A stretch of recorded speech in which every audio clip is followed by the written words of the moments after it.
Good morning. I hope you've had a great weekend. Wanted to report some great news. John's surgery was uber successful. So he got a good report from his doctor, and we look forward to welcoming John back. Sarah Beth is having surgery on this past Thursday, so we'll be praying for her recovery with her surgery.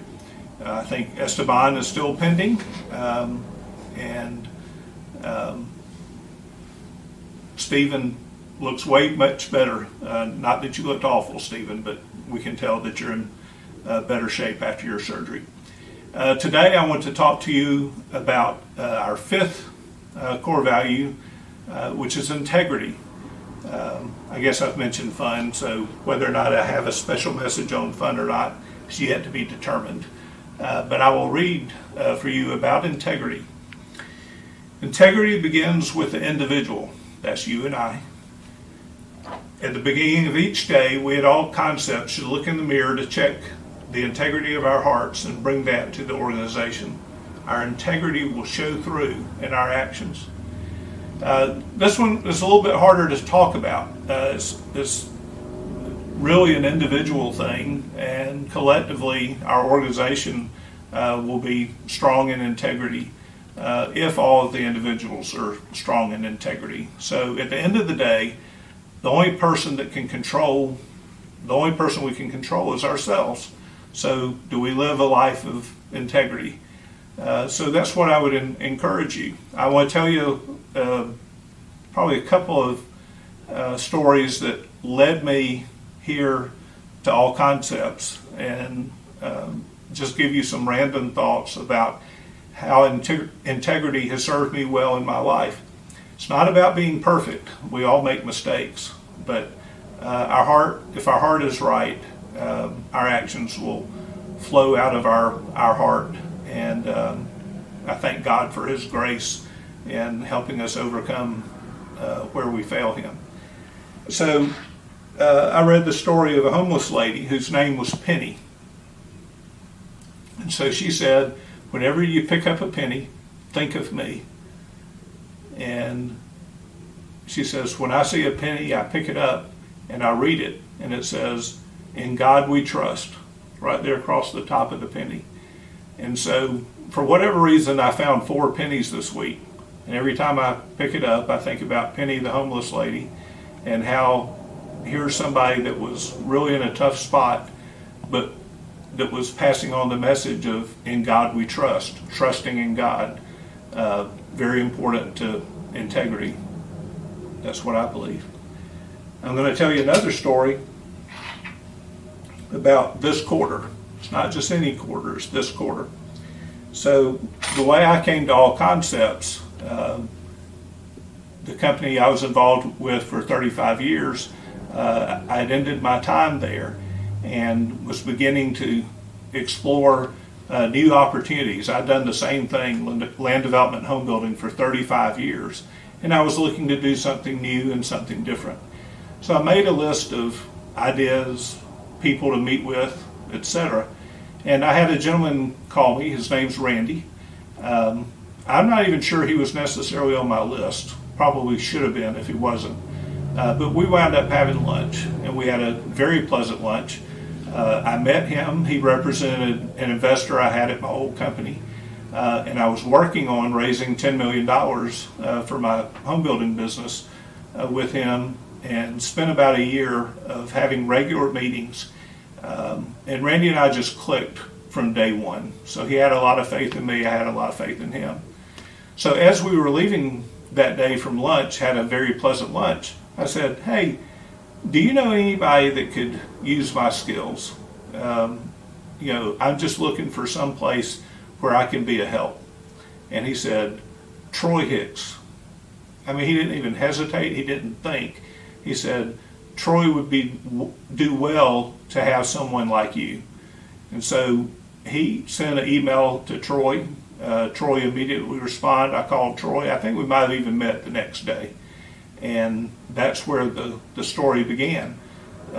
Troy and I hit it off fabulously to begin with. Randy was comfortable recommending me to Troy. He was comfortable with Troy. And so the way our interactions had carried on with Randy wound up tying the two of us together.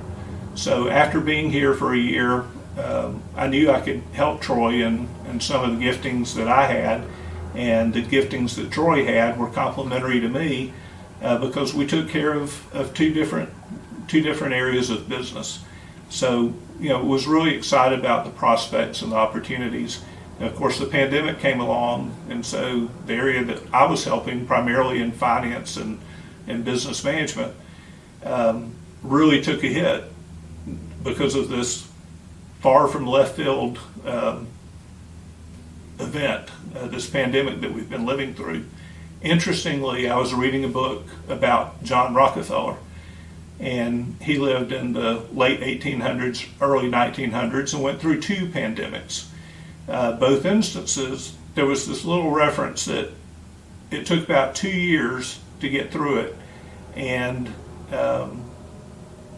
just by reading that book, which I happened to be reading at the start of the pandemic, I sort of planned on 2 years for us to get through this pandemic. And here we are, approaching the end of the second year, and we're beginning to see, a recovery and a return to normalcy. But I had done much of my planning based on that 2 year horizon. So over this last year, I just seen a lot of opportunities where I felt like I could further help Troy and Tony in their business. So in January, I made a pitch to Troy and Tony to become the CEO of the company. And we had a lengthy conversation on Friday and spoke with Troy on Monday, and he said, let's go for it. So I went home and thought to myself, what have I done? I like the challenge.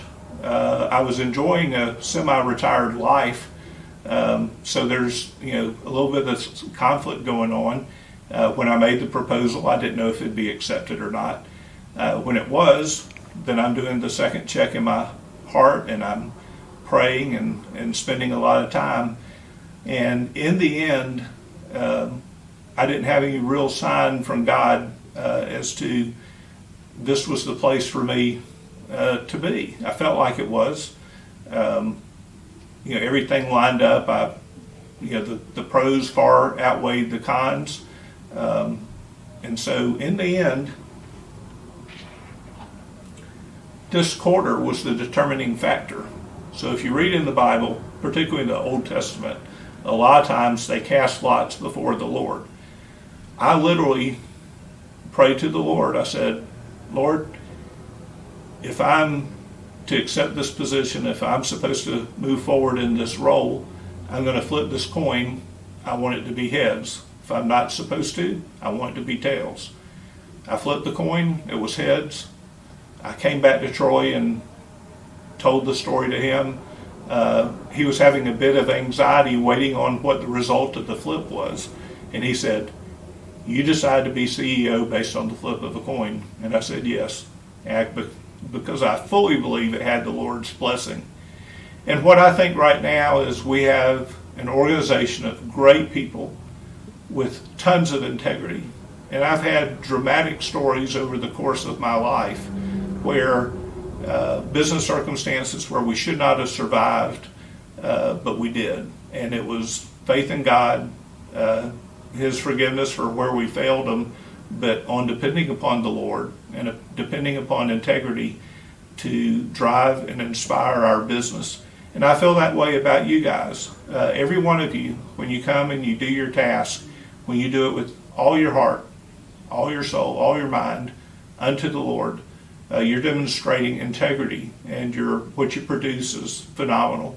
And the way that you deal with each other, and those of you that deal with our customers, we will have an organization of integrity that serves well, that works with excellence. All of our attributes that we have, integrity is the foundation of it, and it's we do better together as a team. Another one of our core values, because of the strength of the individuals. You are responsible for your integrity. You are responsible for how you show up every day and how you work every day. Work as unto the Lord, and we will have great success. There's been many obstacles we've already overcome, and I believe there'll be many more that we'll overcome because of the strength of our team and because of the strength of the integrity. So I encourage you, keep at it. Do the best that you can do. We'll do the best for you. I hope that each of you feel valued, supported. There's nothing more important to me than you guys, and know that I'm here for you and I pray for you, and I want you all to do well, and I want to do well for you. So thank you for your time today, and let's have a great week.